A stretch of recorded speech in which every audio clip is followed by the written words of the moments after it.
ஓம் சஹ்னா பவது சஹ்னௌ புனக்து சஹ வீர்யங்கரவாவஹை தேஜஸ்வினாவதீதமஸ்து மா வித்விஷாவஹை. ஓம் சாந்தி சாந்தி சாந்தி. ஹரி ஓம் ஸ்ரீ குருப்யோ நமஹ. ஹரி ஓம். सच्चिदानन्दरूपाय विश्वोत्पत्त्यादिहेतवे तापत्रयविनाशाय श्रीकृष्णाय वयं नमः. जन्माद्यस्य यतोऽन्वयात् इतरतश्चार्तेष्वभिज्ञस्वराट् तेने ब्रह्म हृदाय आदिकवये मुह्यन्ति यत्सूरये तेजो वारिमृदां यथा विनिमयो यत्र त्रिसर्गो मृषा धाम्ना स्वेन सदा निरस्तकुहकं सत्यं परं धीमहि. धर्मप्रोञ्छितकैतवोऽत्र परमो निर्मत्सराणां सतां वेद्यं वास्तवमत्र वस्तु शिवदं तापत्रयोन्मूलनम्. श्रीमद्भागवते महामुनिकृते किं वा परैरीश्वरः सद्यो हृद्यवरुध्यतेऽत्र कृतिभिः शुश्रूषिभिस्तत्क्षणात्. निगमकल्पतरोर्गलितं फलं सुखमुखातमृतद्रवसंयुतं पिबत भागवतं रसमालयं मुहुरहो रसिका भुवि भावुकाः. नारायणं नमस्कृत्य नरं चैव नरोत्तमं देवीं सरस्वतीं व्यासं ततो जयमुदीरये. देवीं सरस्वतीं व्यासं ततो जयमुदीरये.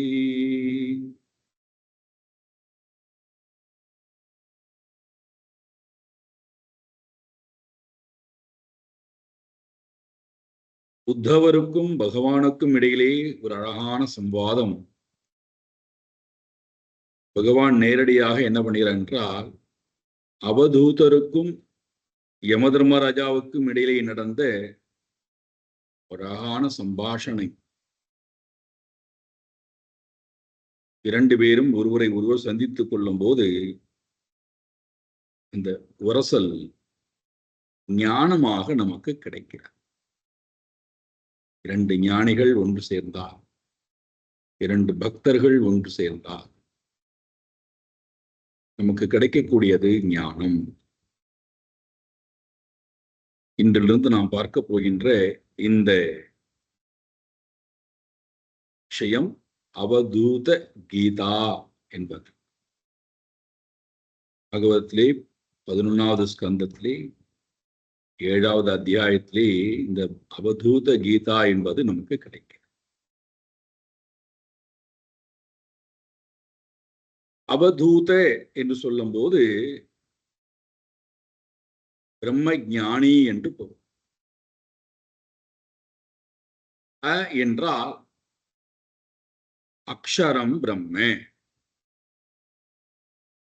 அக்ஷரம் பிரம்ம, அழிவற்ற பிரம்மஸ்வரூபமாகவே இருக்கக்கூடியவனுக்கு பெயர் அவதூதன் என்று பெயர். பொதுவா நாம என்ன கேட்டிருப்போம்னா, அவதூதர்கள் என்றால் திகம்பரர்களாக, வஸ்திரம் இல்லாதவர்களாக எல்லோரிடத்திலும் சுற்றி கொண்டிருப்பார்கள். அவதூத என்பதற்கு என்பது அக்ஷரம், அக்ஷரம் பிரம்ம, அழிவற்ற பிரம்மனை அறிந்தவன் யாரோ அவன் அவதூதன். வ என்பது வரிஷ்டஹா, வரேண்யஹா, போற்றத்தகுந்தவர், மதிக்கத்தகுந்தவர், புகழப்பட வேண்டியவர், புண்ணியமானவர், பெரியவர்.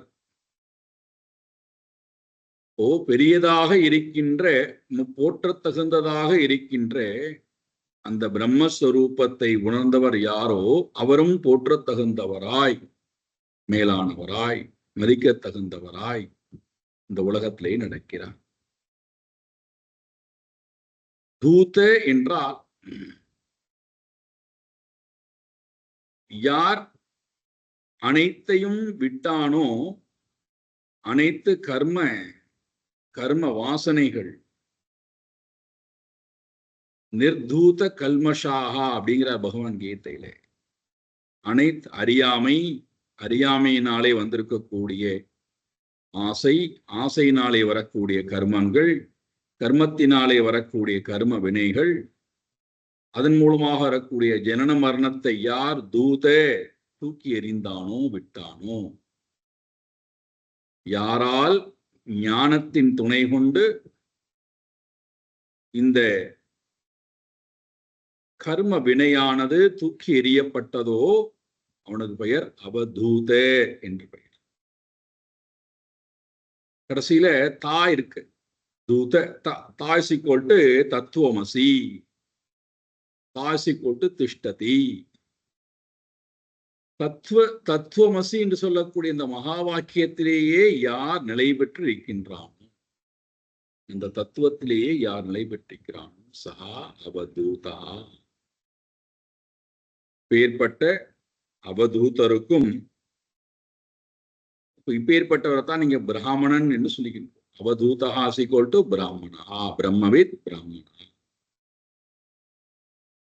அத்ரா யுதாஹரந்தீமம் இதிஹாசம் புராதனம் அவதூதஸ்ய சம்வாதம் யதோரமித தேஜசா. பகவான் உத்தவர்கிட்ட சொல்றார், நீ இந்த கேள்வியை கேட்டிருக்கின்றாய், இந்த கேள்விக்கு நான் விடையை உனக்கு அவதூதருக்கும் யமதர்மராஜாவுக்கும் இடையே நடந்த ஒரு அழகான சம்பாதத்தை உனக்கு நான் சொல்லுகின்றேன். இரண்டு பேருக்கும் இடையில் நடந்த இவம் புராதனம் இதிகாசம் உதாகரந்தி. இவ்வாறு நடந்திருக்கக்கூடிய புராதனமாக இருக்கின்ற திருஷ்டாந்தத்தை, உதாகரணம் உனக்கு நான் உதாகரணத்துடன் சொல்லுகின்றேன். இங்க யமதூதர் அவதூதரை சந்திக்கிறார். யமதூதர் அவதூதரை சந்திக்கிறார். என்ன இரண்டு பேருக்கு இடையிலே சம்வாதம்? அழகான சம்வாதம். வாருங்கள் அவங்கள்டே போ. குதோ புத்திரியம் பிரம்மன் ந கர்த்தூசு விசாரதா யாமா சாத்ய பவான் லோகம் வித்வாம் சரதி பாலவத். என்ன அழகான கேள்வி. கேள்வியே உன்னதமானதாக இருந்து வைத்துக் கொள்ளுங்களேன். ஆசிரியருக்கு ரொம்ப சந்தோஷத்தை கொடுக்கும். எவ்வளவு அழகான கேள்வியை மாணவன் கேட்டிருக்கிறான், எவ்வளவு உன்னதமான கேள்வியை மாணவன் கேட்டிருக்கிறான்.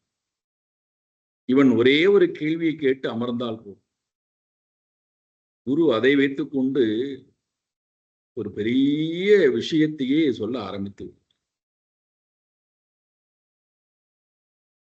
இங்க என்ன கேள்வி?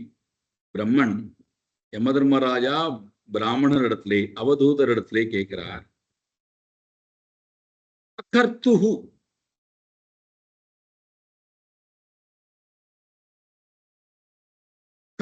கர்த்ரு என்றால் செயல். அகர்த்துஹு நீங்கள் ஒரு செயலும் செய்யாமல் இருக்கிறீர்கள். செயல் செய்வதனுடைய நோக்கமே இந்திரிய திருப்தி, ஷரீர திருப்தி, பிராணனுடைய திருப்தி, மனதனுடைய திருப்தி, அறிவுனுடைய திருப்தி, அகங்காரத்துக்கு திருப்தி. இதுக்கு தானே கர்மம் செய்கிறோம்.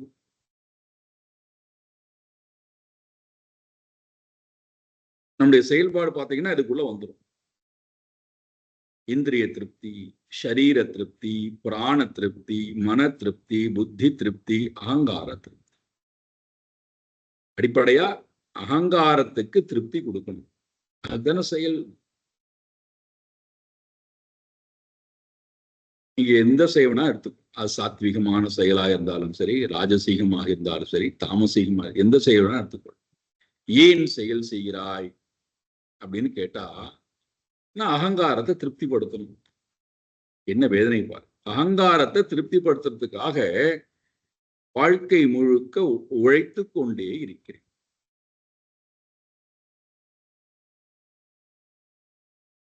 இவர் கேட்கிறார், நாங்களோ உழைத்துக் கொண்டே இருக்கிறோம்.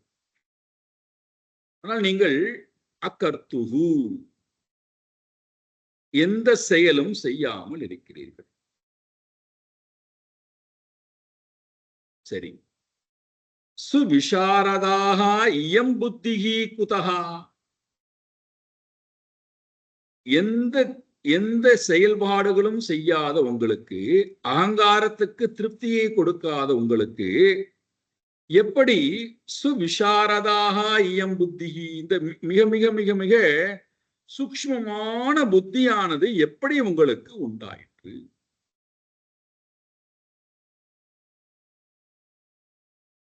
என்றால் புத்தி உண்டாக வேண்டுமானால் ஒரு விஷயத்தை அனுபவிக்க வேண்டும், அனுபவத்திலிருந்து அறிவு வர வேண்டும். அந்த அறிவை கொண்டு நாம் அறிவுடையவர்கள் சொல்லிக்கலாம். நீங்களோ விஷய வியாபாரத்திலேயே ஈடுபடவில்லை. விஷய வியாபாரமே இல்லாத உங்களுக்கு எப்படி இவ்வளவு சூக்ஷ்மமான மதிநுட்பமான அறிவானது கிடைத்தது? சரி, அவ்வாறு இந்த புத்தியானது கிடைத்த உங்களுக்கு குதகா யாம் ஆசாத்திய, இந்த புத்தியை நீங்கள் அடைந்து விட்டீர்கள். அடைந்ததற்கு பிறகு வித்வான், உலகத்தை நன்றாக அறிந்திருக்கக்கூடிய நீங்கள்,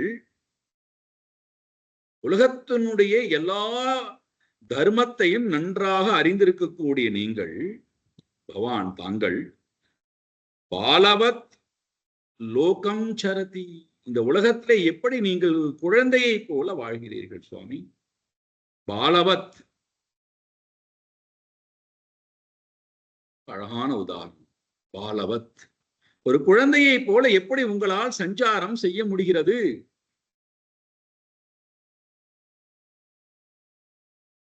ஏண்டான்னா, குழந்தையை உதாரணம் எடுத்துக்கிறார்னா, குழந்தை என்கின்ற வருகின்ற நேரத்திலே அதற்கு ஒரு தர்மமும் கிடையாது.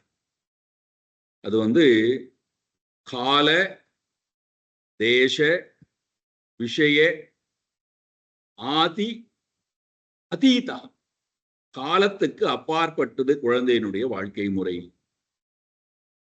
தேசத்துக்கு அப்பாற்பட்டது குழந்தையினுடைய வாழ்க்கை முறை, விஷயங்களுக்கு அப்பாற்பட்டது குழந்தைகளுடைய வாழ்க்கை முறை. இந்த குழந்தைகளை நீங்க இந்த காலத்துலதான் இப்படித்தான் வாழணும், இந்த தேசத்துல இப்படித்தான் இருக்கணும், இந்த வஸ்துவிடத்திலே இப்படித்தான் நீ நடந்து கொள்ளணும்னு அந்த குழந்தையை நாம் அடைத்து வைக்க முடியாது. அது குழந்தை, அறியாமையுடன் கூடிய குழந்தை. நீ துக்ககரமான காலத்திலே துக்கப்பட்டுத்தான் ஆக வேண்டும், நீ சுக்கிக்க கூடாது, சிரிக்க கூடாது அப்படின்னு சொன்னா அந்த குழந்தைக்கு ஏதாவது தெரியுமா? இது துக்கமான இடம், இது சந்தோஷமான இடம், இது தூங்கக்கூடாத இடம், இங்கே மலம் கழிக்க கூடாத இடம், அதுக்கு ஏதாவது தெரியும்? இந்த நேரத்துல சாப்பிடக்கூடாது, இந்த நேரத்துல எதுவும் கேட்கக்கூடாது, யாரிடத்திலும் போய் அதுக்கு ஏதாவது தெரியுமா? அதுக்கு இப்போ அந்த குழந்தை கால தேச விஷயத்தை கடந்ததாக இருக்கிறது. இரண்டாவது, தர்ம ஆச்சரணம் என்பது அந்த குழந்தைக்கு கிடையாது. இந்த தர்மத்தை இந்த காலகட்டத்திலே பின்பற்ற வேண்டும், இவர்களுக்காக பின்பற்ற வேண்டும், ஒண்ணும் கிடையாது. மூன்றாவது, எதிர்கால எதிர்பார்ப்பும் இல்லை, கடந்த கால நிகழ்வும் இல்லை, நிகழ்காலத்திலே எந்த சங்கல்பமும் இல்லை, ஆனந்தமா வாழ்கிறார். நாலாவது, எதை பற்றியும் அறிந்து கொள்ள வேண்டுங்கிற ஆர்வமே இல்லை, ஜடம் போல இருக்கு. ஏதோ ஒண்ணு அறிஞ்சுக்கணும் ஆர்வம் இல்லை. நம்ம தான் கொண்டு போய் திணிக்கிறோம். நீ சொல்லு, அம்மா சொல்லு, அப்பா சொல்லு, அத்தை சொல்லு, தாத்தா சொல்லு, திணிக்கிறோம். அது ஒண்ணும் தெரிஞ்சுக்க வேண்டாம். எந்த விஷயத்தையும் அறிந்து கொள்ள வேண்டும் என்ற ஆர்வம் இல்லை. ஏன்னா அறியாமையில இருக்கு.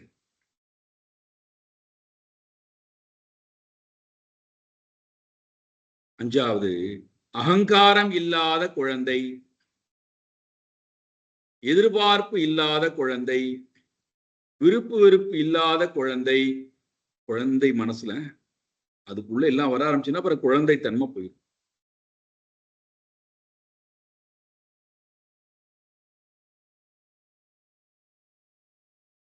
இலக்கு என்பது இல்லாத குழந்தை,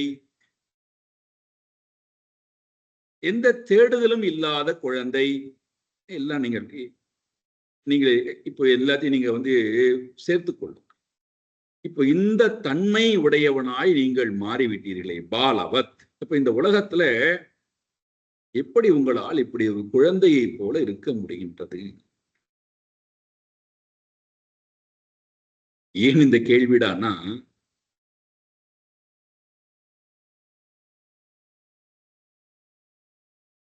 ஒன்றுமே செய்யாத ஒரு குழந்தை ஆனந்தமா இருக்கு.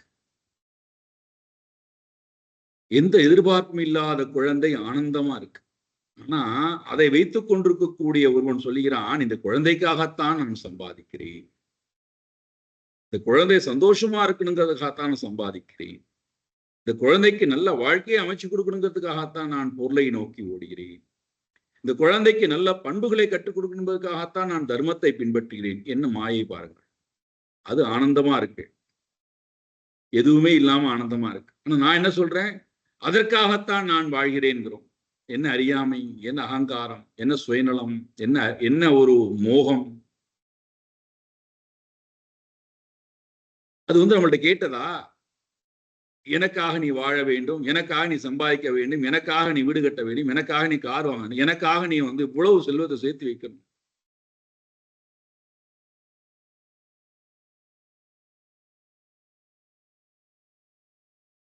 இதுல என்னடா வேதனை, ரொம்ப வேதனையான விஷயம் என்னன்னு கேட்டா, நாம ஒரு கற்பனை உலகத்தை கட்டமைத்துக் கொண்டு அதுக்குள்ளே போய் நான் என்னை இணைத்துக் கொண்டதற்கு பிறகு அதிலிருந்து நான் வெளியிலே வருவதற்கு தயாராக இல்லாமல் அது கொடுக்கக்கூடிய அழுத்தத்தின் காரணத்தினாலே, பீதியின் பயத்தின் காரணத்தினாலே, பந்தத்தின் காரணத்தினாலே, அதிருப்தியின் காரணத்தினாலே, நான் சொன்னோம் அல்லவா, நான் இந்த குழந்தைக்காகத்தான் தர்மத்தை பின்பற்றுகிறேன், இந்த குழந்தைக்காகத்தான் சம்பாதிக்கிறேன், இந்த குழந்தைக்காகத்தான் எல்லாம். இப்ப அதை எல்லாத்தையும் விட்டுறாங்க. இந்த குழந்தை முக்கியம், தான் முக்கியமாகி விடுகிறான். அதனால தன்னை காப்பாற்றிக் கொள்வதற்காக தான் அந்த மோகத்திலே மாட்டிக்கொண்டு தெரியாமலே தெரியாமலே இருந்து கொண்டு தான் வாழ்கின்ற வாழ்க்கை தான் சிறப்பான வாழ்க்கை என்பதை போல தன்னை காப்பாற்றிக் கொள்வதிலேயே, தன்னை போஷாக்கு செய்து கொள்வதிலேயே வாழ்க்கை ஓடிவிடுகிறது.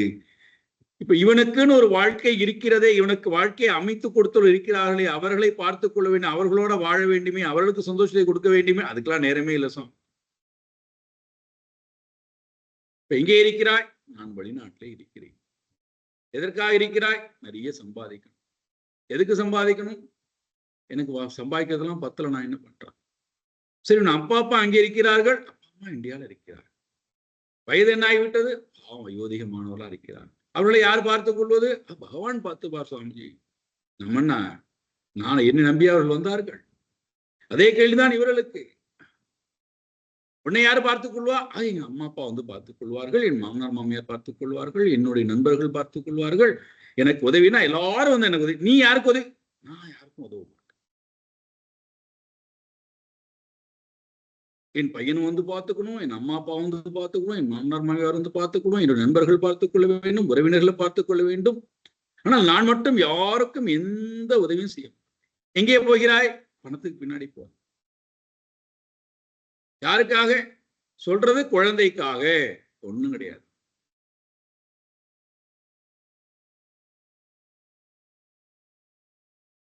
தன்னையும் தொலைத்துக் கொண்டு தான் செய்ய வேண்டிய கடமைகளிலிருந்தும் பின்வாங்கியவர்களாய் மூடவத் திஷ்டதி, மூடனை போல இந்த உலகத்திலே வாழும். இன்னும் ரொம்ப வேதனையான விஷயம் தான் கேட்டா,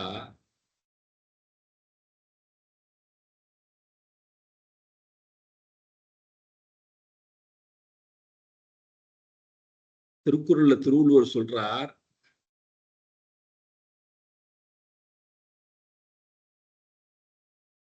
நன்றி மறவாமை அப்படிங்கிற 10 குறள்ல சொல்றார், என்னன்றி கொண்டாருக்கும் உய்வுண்டாம் உய்வில்லை செய் நன்றி கொண்ட மக்கள். நன்றி நன்றி நவிழல், நன்றியை காட்டுதல்.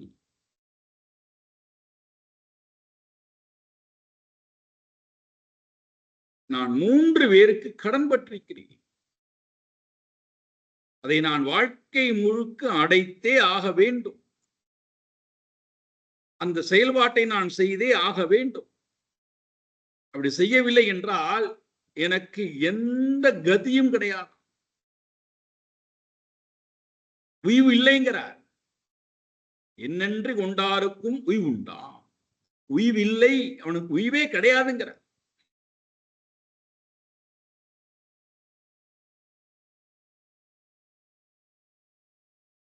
அதனால்தான் நீங்கள் வேடிக்கையா சொல்வார்கள், நாங்கெல்லாம் அனுமாமலை கஷேத்திரத்துக்கு போகும்போது பாத்தீங்கன்னா, அந்த கோயில் பிரகாரம், உள் பிரகாரங்கள், வெளி பிரகாரத்தெல்லாம் பாத்தீங்கன்னா வௌவால்கள் தொங்கிக் கொண்டிருக்கும் தலைகையில, சப்தம் வேற போட்டுக் கொண்டிருக்கும்.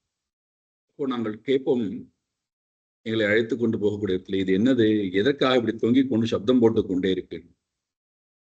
வௌவால் தலையே தொங்கிக் கொண்டு சப்தம் போட்டுக் கொண்டே இருக்கிறது. ஏன்? அது செய்த பாவம்.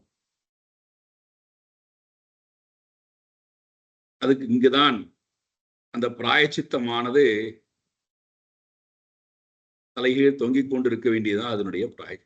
ஏன்னா ஏதாவது ஒரு கதினா கீழே இறங்கி பகவானை தொழவாது போகலாம், அல்லது ஊர்துவ கதினா மேலேயாவது போகலாம், நல்ல பிறவி எடுக்கலாம். என்ன பண்றது? ஒண்ணும் கிடையாது, தலைகீழே தொங்கின்ற. எதற்காக சொல்ல வந்தேன் என்றால், உலகத்தில் விஷயத்திலே திருப்தி செய்வதிலேயே நம்முடைய வாழ்க்கை போய்விடுகிறது. ஆனால் நீங்களோ பாலவத் பாலவத் லோகம் சரதி.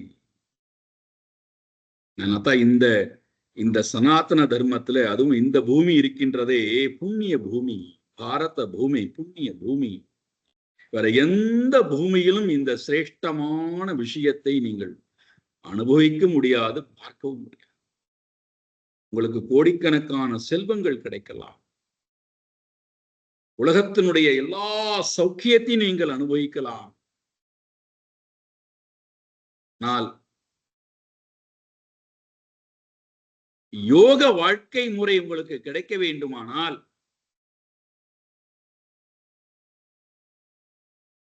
அது இங்க வந்தாகணும். இங்கதான் அதுக்கு உங்களுக்கு சரியான ஸ்தலம். அதான் நிறைய புத்தி உடையவர்கள் இந்த புண்ணிய பூமிக்கு ஓடி வந்து விடுகிறார். ஏன்? அங்கே எல்லாம் இருக்கு. என்ன இருக்கு? போகம். போகம் இருக்கிறத ரோகம் இருக்கும், ரோகம் தான் இருக்கும். பயமும் ரோகமும் விடாமல் பற்றி கொண்டிருக்கும். இங்கே யோகம் இருக்கிறது, ஆகையினாலே சோகம் இல்லை, மோகம் இல்லை, பயம் இல்லை, பந்தம் இல்லை, ஆனந்தமாக வாழ்கிறேன். எனக்கு உலகத்துல பிறந்த எனக்கு நான் குறைபாடுடன் தானே பிறந்திருக்கிறேன். குறைபாடு என்பது உலகத்தினுடைய நியதி. அந்த குறைபாட்டுல தான் நான் நிறைவை தேடி போகணும். குறைபாடே இல்லை என்றால் நிறைவை தேடி போவதற்கு வாய்ப்பே இல்லை.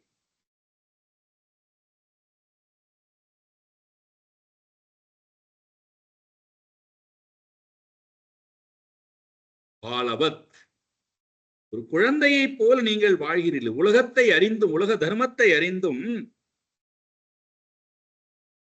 ஏன் நீங்கள் உலகத்தை நோக்கி போகாமல் இருக்கிறீர்கள்? அதுதான் அடுத்த கேள்வி கேட்கிறார். பிராயோ தர்மார்த்த காமேஷு விபேத்சாயாம் சமானவாஹ கேதுனைவ சமீஹந்த ஆயுஷோ யசஸஹ ஸ்ரியா. மக்கள் தர்ம அர்த்த காமம் இந்த மூன்றை நோக்கித்தான் திரும்ப திரும்ப திரும்ப திரும்ப ஓடுகிறார்கள்.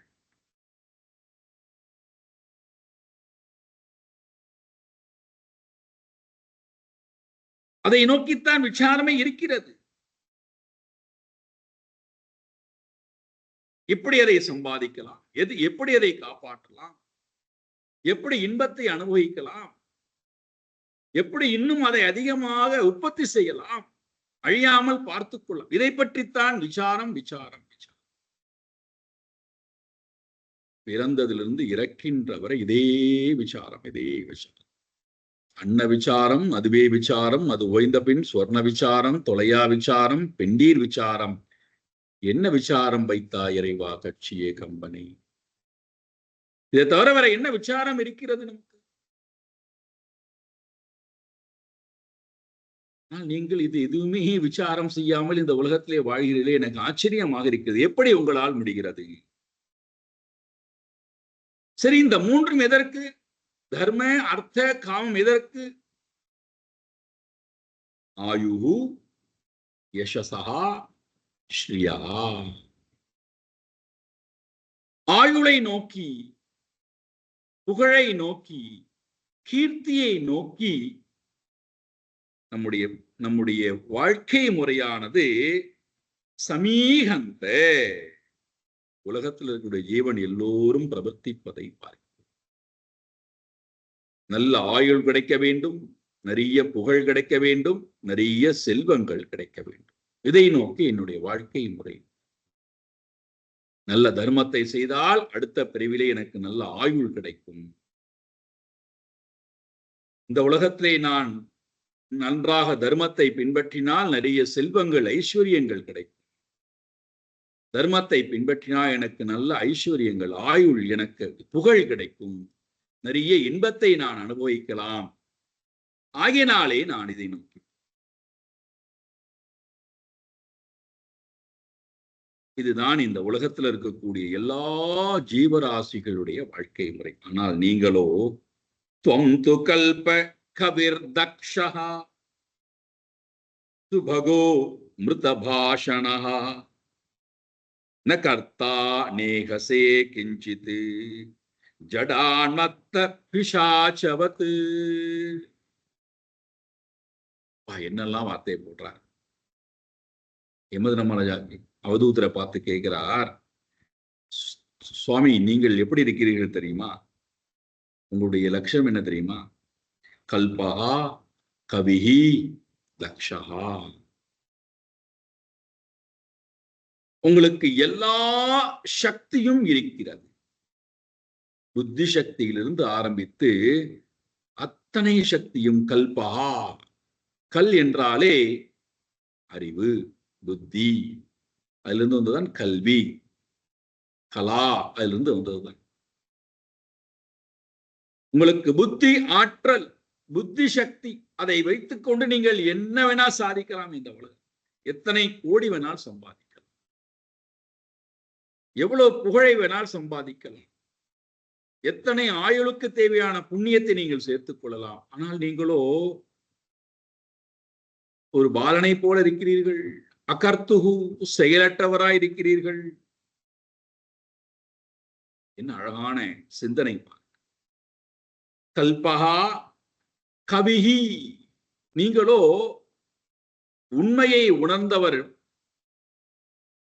முக்காலத்தையும் அறிந்தவர் கவி.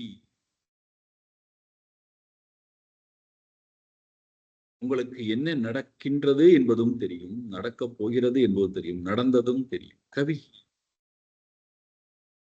தக்ஷா, தக்ஷபாவம். தக்ஷபாவம் என்றால் அறிவு இருந்தால் மட்டும் போராது. அந்த அறிவில தீக்ஷண்யம் இருப்பதுதான் தக்ஷபாவம், புத்திசாலித்தனம். அதுவும் உங்களிடம் இருக்கிறது.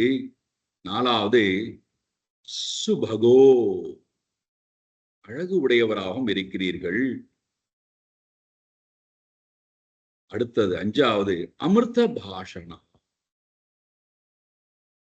மிருதம் அமிர்தம், நன்றாக சுபமாக அமிர்தமாக பேசக்கூடிய ஆற்றல் இருக்கிறது உங்களிடத்திலே. இவ்வளவு லட்சணம் இருக்கு உங்களுக்கு. இருந்தும் ஜடஹா உன்மத்தவத் பிசாசவத், மூணு போடுற, ஜடவத், ஒரு ஜடத்தை போல, ஒரு அச்சேதனமான பொருளை போல இந்த உலகத்திலே நீங்கள் இருக்கிறீர்கள். உண்மத்தவத் ஒரு பித்து பிடித்தவனை போல இந்த உலகத்திலே இருக்கிறீர்கள். பிசாச்சவத் ஒரு பிசாச்சை போல இருக்கிறீர்கள். அப்படின்னா இந்த மூன்றும் என்ன செய்வது இல்லை? கிஞ்சித் கிஞ்சித் ந ஈகதே ஈகசே கிஞ்சித் ந ஈகசே ந கர்த்தா. இந்த மூன்றும் இந்த உலகத்துல எதையும் விரும்புவதும் இல்லை. கிஞ்சித் ந ஈகசே, அதே போல ந கர்த்தா ஒன்றும் செய்வதும் இல்லை. எதையும் இந்த உலகத்திலே செய்வதும் இல்லை, எதையும் விரும்புவதும் இல்லை. நீங்களும் அவ்வாறே எதையும் விரும்பாமலும் இருக்கிறீர்கள், எதையும் செய்யாமலும் இருக்கிறீர்கள். எப்படி இது உங்களால் முடிகிறது? என்ன காரணம் என்றால், உலகத்து ஜனங்களுடைய நிலை ஜனேஷு தஹ்யமானேஷு காமலோப தவாக்னினா ந தப்யசேக்னினா முக்தோ கங்காம்பஸ்த இவ த்விபஹா.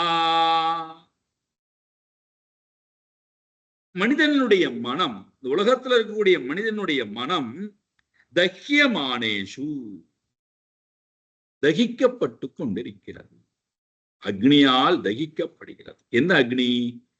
காம, குரோத, லோப, இந்த மூன்று விதமான அக்னினால் தக்கியமானேஷு.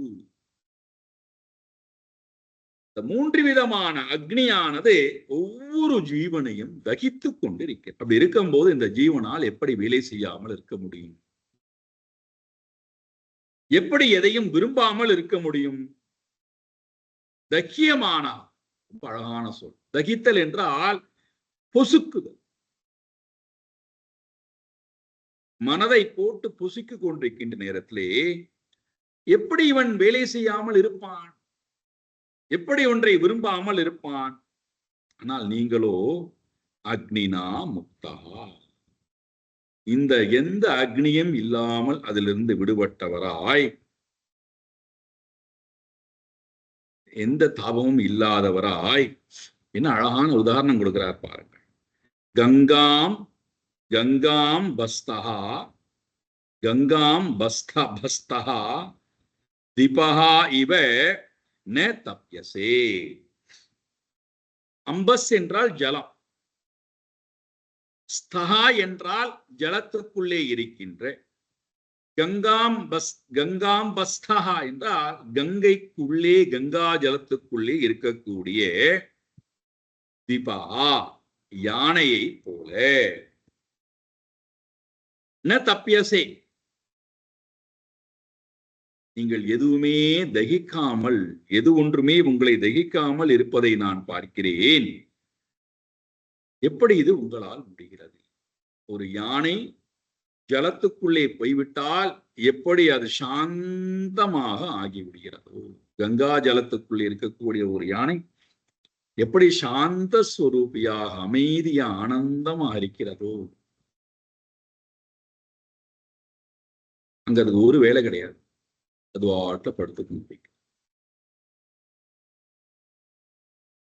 அதே போல நீங்கள் இந்த உலகத்திலே வாழ்கிறீர்கள். ந கர்த்தா கிஞ்சித் ந ஈஹசே, எந்த விருப்பமும் இல்லாமல், எந்த ஒரு காரியத்தையும் செய்யாமல், ஒரு குழந்தையை போல, ஜடத்தை போல, பைத்தியக்காரனை போல, பிசாச்சை போல எப்படி உங்களால்?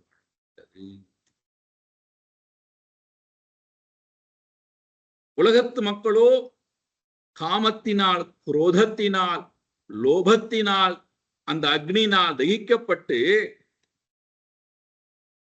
அது அவர்களை இழுத்துக்கொண்டு ஓடிவிடுகிறதே. உங்களால் எப்படி இதெல்லாம் விட்டுவிட்டு ஆனந்தமாக இருக்க முடிகிறது? என்ன அழகான, நமக்கு தேவையான கேள்வி பாருங்கள். கடைசியில் அவருடைய கேள்வியை முடிக்கிறார். त्वं हि न पृच्छतां ब्रह्मन् ஆத்மன் ஆனந்த காரணம் ப்ரூஹி ஸ்பர்ஷவிஹீனஸ்ய பவதஹ கேவலாத்மனஹ.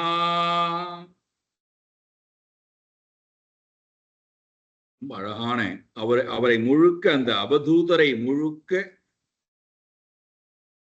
தன்னுடைய மனக்கண்ணால் உள்வாங்கிய எமது யமராஜா ஸ்பர்ஷ விஹீனஸ்ய, இந்திரிய விஷயங்களை எதையுமே ஸ்பர்ஷிக்காமல், எதையுமே நாடாமல். ஸ்பர்ஷா என்றால் தொடு உணர்ச்சி.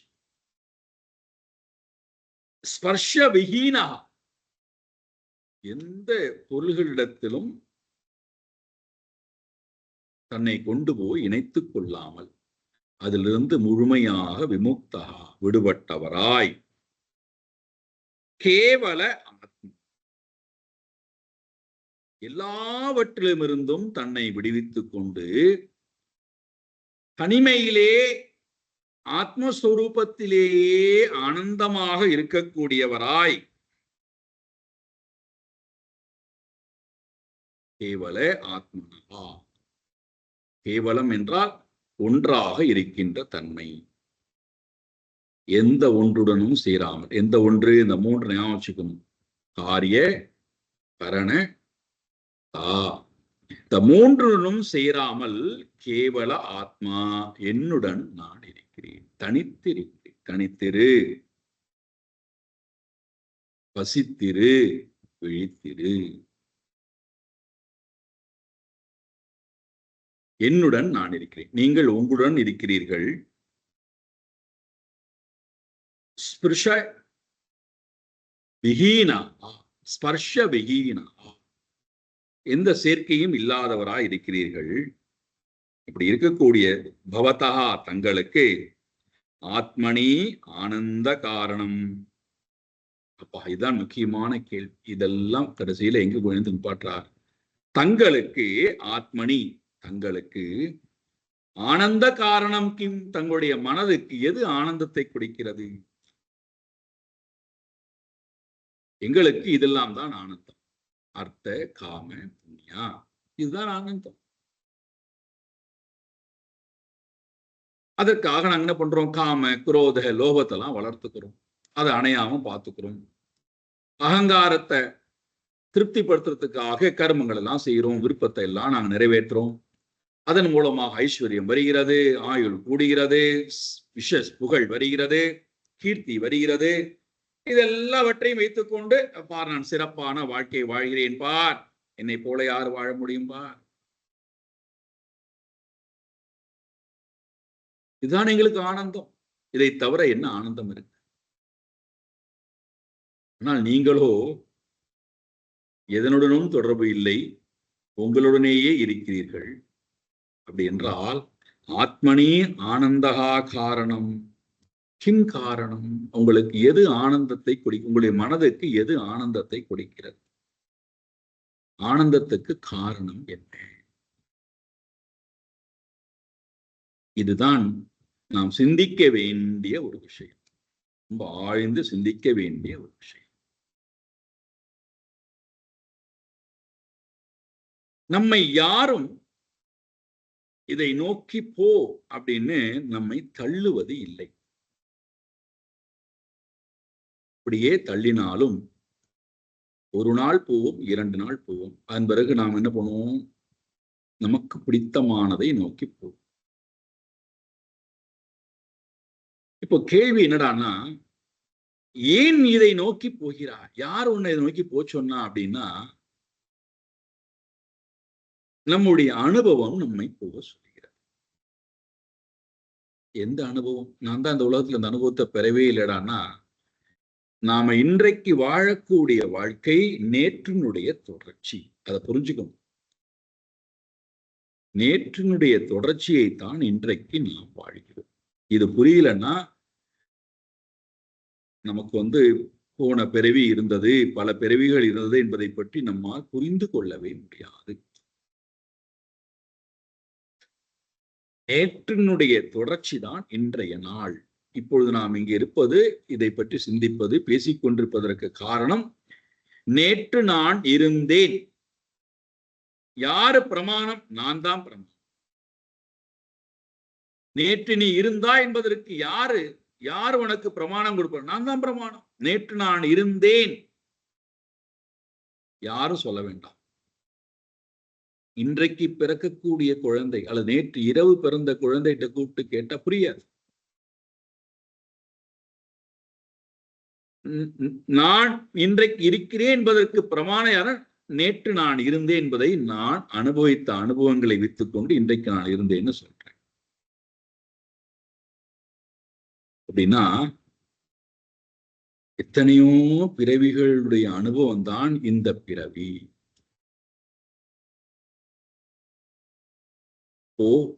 எத்தனையோ பிறவிகளுடைய அனுபவத்துல இந்த பிறவியில என்னை எந்த சூழ்நிலையில என்னை கொண்டு தள்ளினாலும், எந்த சூழ்நிலையிலே நான் இருந்தால், அது யோகமா, போகமா, ரோகமா, என்ன எந்த சூழ்நிலை இருந்தாலும் என்னுடைய மனம் இறைவனையே நாடுகிறது என்றால் அது நான் அத்தனை பிறவிகள் எடுத்த புண்ணிய பலன்.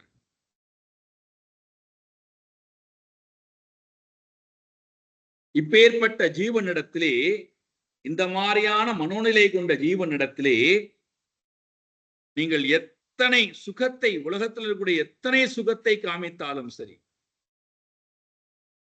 அதனுடைய மனம் இறைவனை நோக்கியே.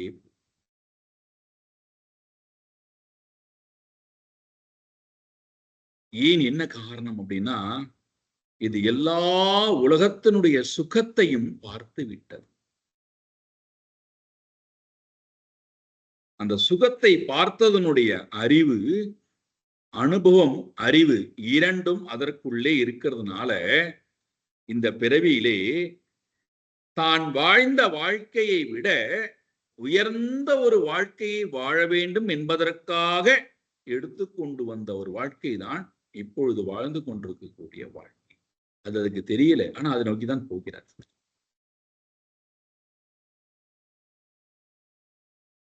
கோடிக்கணக்கான செல்வத்தை அது கையிலே கொண்டு கொடுங்கள், இருக்கட்டுமே, உங்க வச்சிருந்தோம், உனக்காக தான் வாங்கியா, இருக்கட்டும், நன்றாக இருக்கா, நல்லா இருக்கு. நீங்க அதனுடைய அந்த அது வெளிப்படுத்தக்கூடிய அந்த அனுபவத்தை பார்த்தா நமக்கு இதுக்கேண்டா வாங்கி கொடுத்தோம் தோணும். எனக்கு எவ்வளவு கஷ்டப்பட்டு எவ்வளவு பணத்தை நான் இதுக்கு போட்டு எவ்வளவு மணி நேரம் உழைச்சி ஆசையா வாங்கி கொடுத்தா இது கொஞ்சம் கூட கிராட்டிடியூடையே காட்டலையே, ரெசிப்ரிகேஷனே இல்லையே, சந்தோஷத்தை வெளிப்படுத்தவே இல்லையே. அடை முட்டாளே, அதுல சந்தோஷம் இருந்தா தானே வெளிப்படுத்துறது.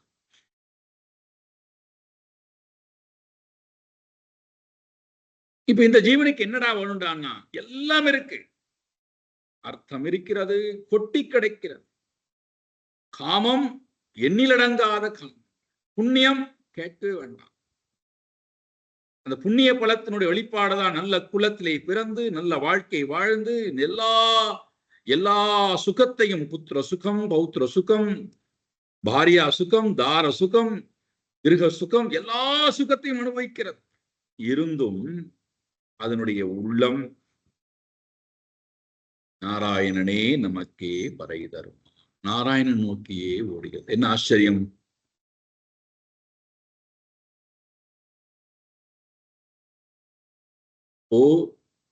ஏன் உள்ளமே நீ ஓடுகிறாய்னு கேட்டா, அது எல்லாத்தையும் பார்த்தாச்சு. நாம எதெல்லாம் ரொம்ப பெரியதுன்னு ஓடினோமோ அதையெல்லாம் அது பார்த்து விட்டது. அதனால அதுக்கு சொல்லாமல் சொல்லுகிறது, இதெல்லாம் வெறும் சக்கப்பா, உண்மையான ரசம் பிபரே ராம ரசம்,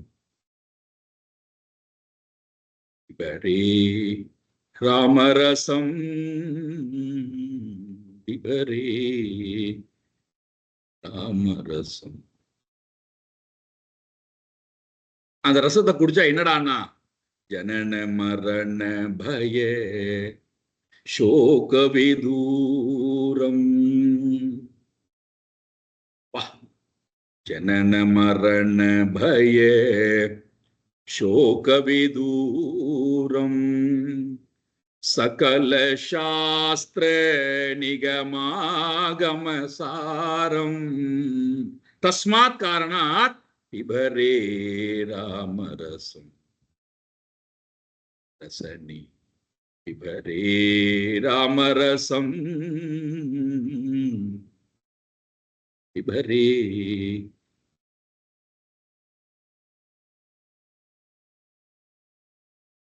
இந்த ஜீவனை யாரும் பிடித்து தள்ளவில்லை.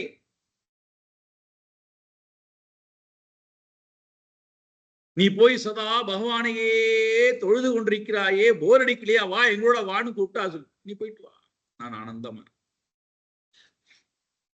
ஏன்? எல்லா ஆனந்தத்தையும் பார்த்ததுனால நித்தியானந்தம், பரமானந்தம், மோக்ஷானந்தம் அது என்னுடைய சொரூபம். அந்த ஆனந்தத்திற்கு ஈடு இந்த உலகத்துல எதுவுமே இல்லை. ஆகினாலே அதிலேயே நான் இருக்கிறேன். அதெல்லாம் நிலையில்லாதவை. இந்த அனுபவம் அந்த ஜீவனுக்கு வந்ததுனால அது தானாக ஓடுகிறது.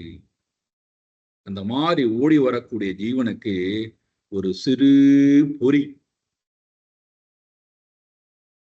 ஒரு சிறு தர்ஷனம், ஞான குரு அப்படிங்கிற ஒரு சிறு அக்னியினுடைய பொறியானது அதனுடைய பார்வையிலே விழுந்து விட்டது என்றால் அவ்வளவுதான். உள்ளுக்குள்ளே மறைந்திருந்த அக்னியானது பொறி படவும் அந்த அக்னி கொழுந்து விட்டு எழ ஆரம்பித்து, உள்ளுக்குள்ளே அக்னி குஞ்சொன்று கண்டேன் அங்கே காட்டிடை பொண்டிடை வைத்தேன் வென்று தணிந்தது காடு கடல் மூப்பென்றும் குஞ்சென்றும் ஒன்றோ. உண்டாச கவி பாடுறேன் பாரு. அந்த அக்னி உள்ளுக்குள்ள எரிந்து கொண்டிருந்தது. வெளியிலிருந்து குருங்கிற அந்த ஒரு பொறி உள்ள வந்து விழுந்த உடனேயே இது பத்தி எரிய ஆரம்பித்து விட்டது. அது போகிறது பகவானை நோக்கி. வெளியிலிருந்து பார்க்கக்கூடியவர்களுக்கு, இவர்களுடைய வாழ்க்கையை வெளியிலிருந்து பார்க்கக்கூடிய ஒருவனுக்கு, வெளியிலிருந்துனா என்னது, இந்த வாழ்க்கை முறையை பற்றின எந்த தேடுதலுமே இல்லாத அர்த்த காம புண்ணியத்தை நோக்கி வாழக்கூடியவர்களுடைய வாழ்க்கையிலிருந்து பார்க்கின்ற நேரத்திலே இவர்கள் எப்படி தெரிவார்கள்? பாலவத், ஜடவத், உன்மத்தவத், பிசாச்சவத்.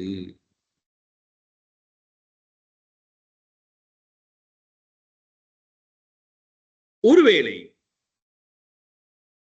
கடந்த கால பிறவியிலே நான் இறைவனை பற்றின தேடுதல் எதுவுமே இல்லாமல் இருந்தால் அப்ப நான் எதை தேடிப்பேன்?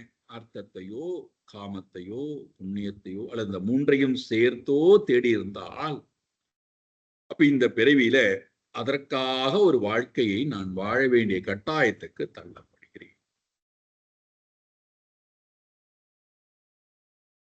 அப்ப அர்த்தம், என்னுடைய வாழ்க்கையில அர்த்தம் பூர்த்தி ஆனால்தான் நான் அடுத்ததுக்கு வருவேன்.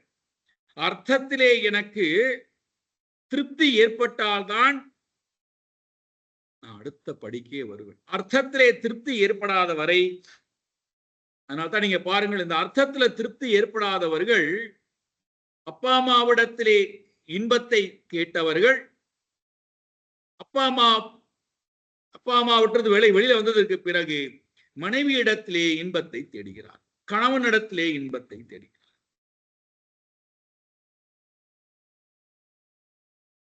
கணவன் மனைவி இரண்டு பேரும் சேர்ந்து குழந்தை இடத்திலே இன்பத்தை தேடுகிறார். அர்த்தம். ஏன்பா இதுக்கு பின்னாடியே போகிறாய்? உனக்கு உண்மையிலேயே உனக்கு துக்கமா இல்லையா? வலி இல்லையா? ஐயோ இதுதான் வாழ்க்கையில சுகமோ சுகம். இந்த சுகத்தை விட்டுட்டு என்ன வாழ்க்கை? உங்களுக்கு எல்லாம் வாழவே தெரியல. எங்கள்கிட்ட எங்க வாழ்க்கையை பாருங்க.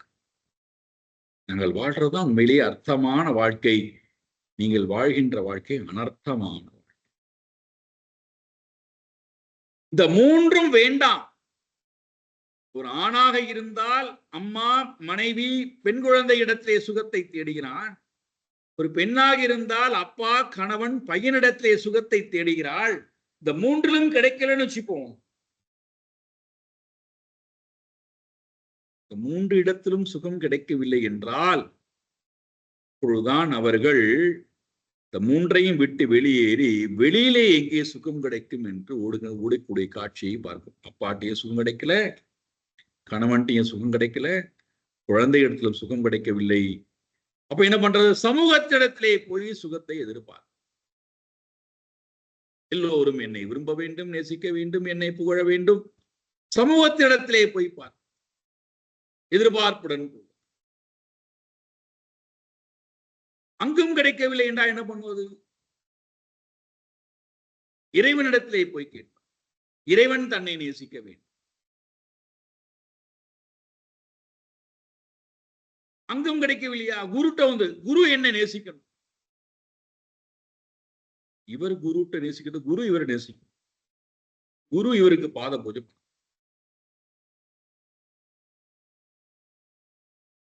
ஏன் இப்படி ஓடிக்கொண்டே இருக்கிறாய் மனமே? யார் மன தள்ளினாடான்னா, நான் கடந்த கால பிறவியிலே எண்ணப்பட்ட எண்ணங்கள் என்னை அர்த்தத்திலும் காமத்திலும் புண்ணியத்திலும் நோக்கித்தான் என்னை கொண்டு போய் தள்ளுகிறது.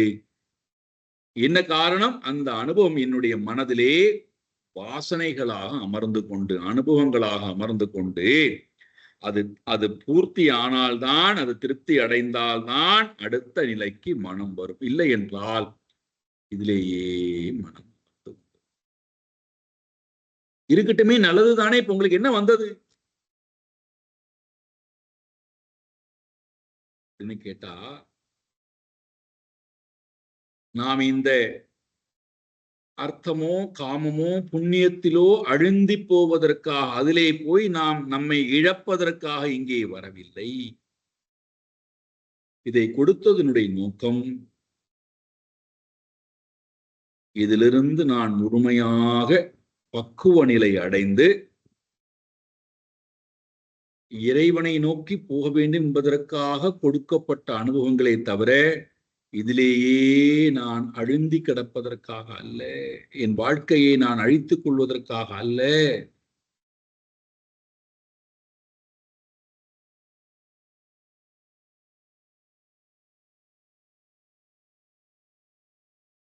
இது புரியாததுனாலதான், இந்த ரகசியம் புரியாதனாலதான் இந்த அவதூத கீதையே நமக்கு பேசப்படுகிறது. இந்த கேள்வியே ஏன் பிறந்தது இங்கே அப்படின்னா, எதற்காக நான் பிறவி எடுத்தேன்? அதனால்தான் இந்த ஸ்கந்தத்துக்கு தலைப்பே முக்திஹி, வீடு பேறு அடைய வேண்டும் என்பதுதான் இந்த ஸ்கந்தத்தினுடைய தலைப்பு. சர்க விசர்க ஸ்தான போஷண ஊதயா மன்வந்தரா ஈசானுகதா நிரோதா முக்திஹி. நான் வீடு பேறு அடையணும், விடுதலை பெறணும். எதிலிருந்து? என்னுடைய அஞ்ஞான இருளிலிருந்து. அதற்காக நான் இந்த உலகத்துக்கு வந்திருக்கேன். அப்போ நான் எனக்குள்ளேயே ஆனந்தமாக வாழ வேண்டியது போய், ஆனந்தத்திற்காக ஒன்றை ஏற்படுத்தி, ஒவ்வொரு அனுபவங்களையும் ஏற்படுத்தி, ஒவ்வொரு சூழ்நிலைகளையும் ஏற்படுத்தி, ஒவ்வொன்றையும் உற்பத்தி செய்து, அதன் மூலமாக நான் ஆனந்தத்தை அனுபவிப்பேன். அதுதான் ஆனந்தத்தை எனக்கு கொடுக்கிறது, அதில் தான் ஆனந்தம் இருக்கிறது அப்படின்னு நினைத்தால், இந்த அவதூத கீதா முடிக்கும் போது நமக்கு தெரியும், என்னுடைய வாழ்க்கையை நாம் எவ்வளவு இழந்திருக்கிறோம், எதை நோக்கி நான் போக வேண்டும் என்பது அப்போதுதான் நமக்கு தெரியும். உலகத்தை நோக்கி நாம் தள்ளப்பட்டாலும் அதற்கு காரணம் நம்முடைய வாசனா, முன்பிறவியிலே வைத்துக் கொண்டிருக்கக்கூடிய அனுபவங்கள் நம்முடைய மனதிலே ஆழமாக இருந்து கொண்டு நம்மை அங்கே கொண்டு தள்ளுகிறது. இறைவனை நோக்கி நான் நகர்ந்தாலும் அதுவும் நம்முடைய மனதிலே நாம் ஏற்படுத்தி கொண்ட எண்ண அலைகள். அதனால்தான் ஆதிசங்கர பகவத் பாதால் சிவாபராத க்ஷமாபண ஸ்தோத்திரம் அப்படின்னு ஒரு அழகான நூல்ல 11 பாடல்கள் தான். அதுல இறைவா உன்னை நான் மறந்து விட்டேனப்பா, உன்னை பற்றின எண்ணமே எனக்கு வராமல் போய்விட்டது, என்னை மன்னித்துக்கொள், என்னை மன்னித்துக்கொள், மன்னித்து என்னை ஏற்றுக்கொள். பகவான் கேட்கிறார், ஏன் மறந்தாய்? எது உன்னை மறக்க அடித்தது? ஆதிசங்கர பகவத்பாதால் சொல்றார், கர்ம பிரசங்கா, கர்மத்தினுடைய சங்கம். நீ என்ன கர்மே பண்ண ஆரம்பிக்கலையப்பா. எந்த பிறவியில சுவாமி? ஆதௌ கர்ம பிரசங்கா, ஜென்ம ஜென்மாந்தரமான பிறவிகளிலே நான் சேர்த்த கர்ம வினை, அதனால் ஏற்பட்ட தொடர்பு. கலயதி கலுஷம் மாத்ரு குக்ஷௌ ஸ்திதம், என்னை கொண்டு போய் ஒரு தாயினுடைய கர்ப்பத்துக்குள்ளே கொண்டு போய் என்னை சிறைவாசம் செய்ய வைத்திருக்கிறது. எவ்வளவு எவ்வளவு கொடூரமான ஒரு தண்டனை.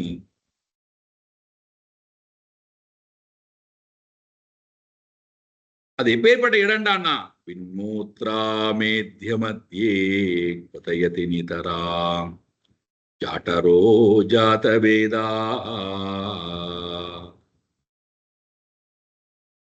சுவாமி, அங்கே நான் என்னெல்லாம் கஷ்டம் அனுபவிச்சேன் தெரியுமா? யத்யத்வை தத்ர துக்கம் க்வதயதி நிதராம் ஷக்யதே கேன வக்தும். யாரால சொல்ல முடியும் அந்த அனுபவத்தை? க்ஷந்தவ்யோ மே பராதா சிவ சிவ சிவ போ ஸ்ரீ மகாதேவ சம்போ. மன்னிச்சுக்கோ, மன்னித்துக்கொள், மன்னித்துக்கொள். உன்னை மறந்து விட்டேன். நான் விரும்பி மறக்கல சுவாமி, என்னை மறக்க அடிக்க வைத்து விட்டது நான் செய்த கர்ம வினை.